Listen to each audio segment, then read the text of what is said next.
அண்மை செய்தி வரும் ஏப்ரல் 2ஆம் தேதி தென்காசி, கோவை, விருதுநகர், தேனி, திண்டுக்கல் மாவட்டங்களில் கனமழைக்கு வாய்ப்பு இருப்பதாக வானிலை ஆய்வு மையம் அறிவிப்பு வெளியிட்டிருக்கிறது. விவரங்களை செய்தியாளர் செலினா வழங்க கேட்கலாம்.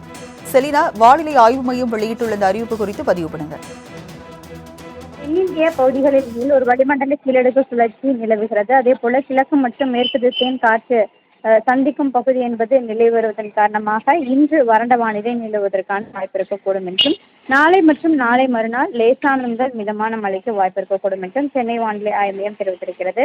குறிப்பாக 2ஆம் தேதி தமிழகத்தில் கோயம்புத்தூர், மலை மாவட்டங்கள், அதே போல தென்காசி, விருதுநகர், தேனி, திண்டுக்கல் ஆகிய மாவட்டங்களை பொறுத்தவரையிலும் கனமழைக்கான வாய்ப்பு இருக்கக்கூடும் என்றும், அதே போல 3ஆம் தேதி கோயம்புத்தூர், நீலகிரி ஆகிய மாவட்டங்கள் மற்றும் ஈரோடு ஆகிய மாவட்டங்களில் கனமழைக்கான வாய்ப்பு இருக்கக்கூடும் என்றும் சென்னை வானிலை ஆய்வு மையம் தெரிவித்திருக்கிறது. குறிப்பாக 2 மற்றும் 3ஆம் தேதிகளில் ஒரு சில மாவட்டங்களில் கனமழைக்கான வாய்ப்பு இருக்கக்கூடும் என்றும், 4, 5 ஆகிய தேதிகளில் லேசான முதல் மிதமான மழைக்கு வாய்ப்பு இருக்கக்கூடும் என்று தெரிவித்திருக்கிறார்கள்.